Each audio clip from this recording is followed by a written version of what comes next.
Gabriela Varela acompanhou a fala do ministro, está conosco ao vivo aqui.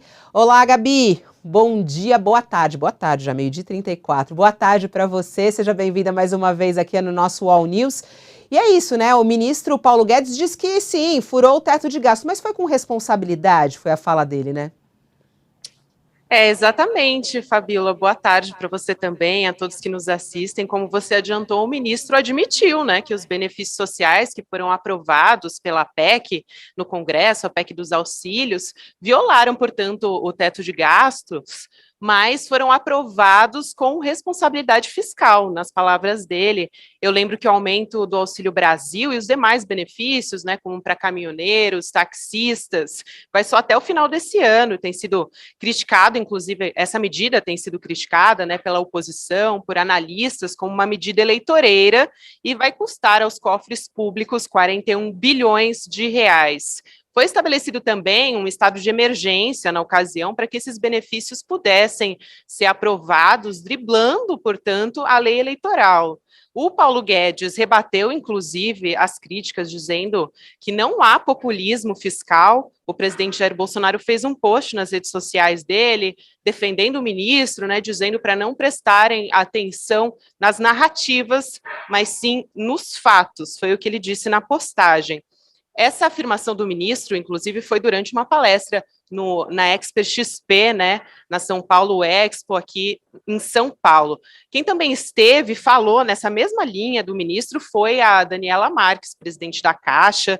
Ela defendeu o ministro, dizendo que ele precisou virar a estratégia econômica do avesso e que foi um privilégio do Brasil ter um ministro como Paulo Guedes durante o período mais crítico da pandemia da Covid.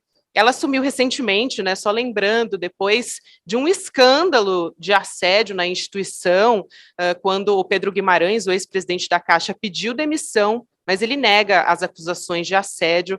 Ela vem se posicionando a respeito desses casos, né, dizendo que tem sido feita uma reforma interna na Caixa, criou inclusive uma ouvidoria, um canal diretamente com ela, para que as pessoas possam se manifestar, denunciar eventualmente. Ela também anunciou a criação de um programa especificamente para combater a violência contra a mulher e estimular também o empreendedorismo feminino, Fabíola. E só para lembrar, a Corregedoria da Caixa também passou para o Conselho de Administração. Antes ela era vinculada, né, à presidência da instituição, justamente a presidência que tem sido alvo aí dessas investigações por conta, de assédio sexual, né? Essas denúncias, a entidade também já foi alvo de uma ação coletiva na justiça por conta de denúncias de assédio moral na instituição e problemas também relacionados a transtornos mentais dos funcionários, Fabíola. Ô, Gabi, eu queria muito saber, porque aí,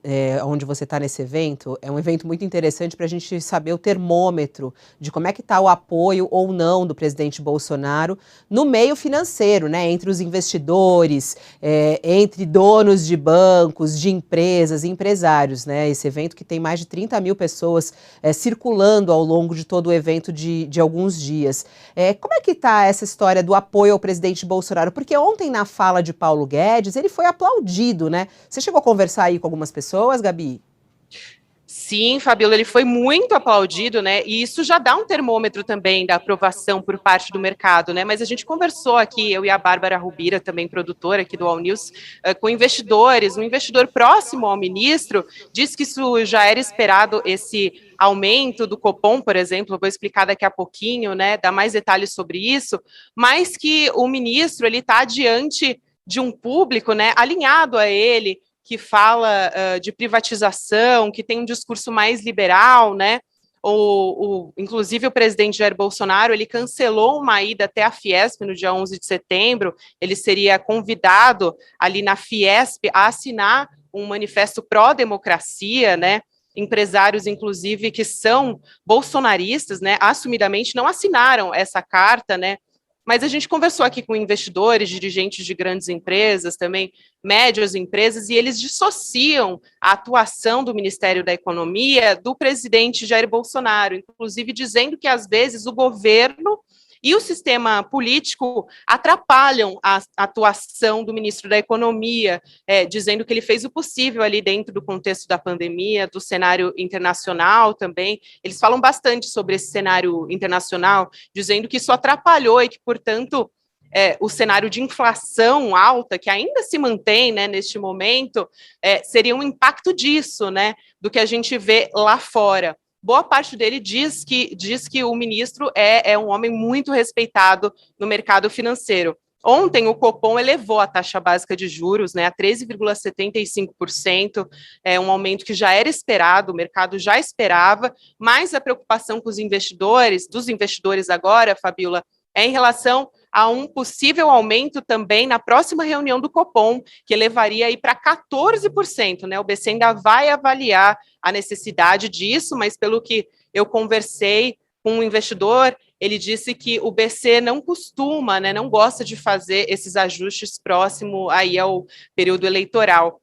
Fabiola, eu queria ressaltar também que hoje a gente tem expectativa aqui de ter a presença do presidente da Câmara, Arthur Lira, também do presidente do Senado, Rodrigo Pacheco, e se a gente ainda tiver um minutinho, eu queria falar também sobre uma fala da ex-premier britânica Theresa May, que falou agora há pouquinho. Posso trazer também? Pode falar, claro. Ela falou sobre a Amazônia, né? Ela foi perguntada que conselho ela daria para o presidente que vai assumir depois das eleições, e ela disse que essa questão ambiental é muito importante. Ela disse, olha, nós não costumamos dar conselho para outros países, mas o que eu posso dizer é que o mundo todo se preocupa com a Amazônia, né? E que caso não, esse presidente que vai assumir, a gente ainda não sabe quem é, tem que honrar esse compromisso em relação ao meio ambiente.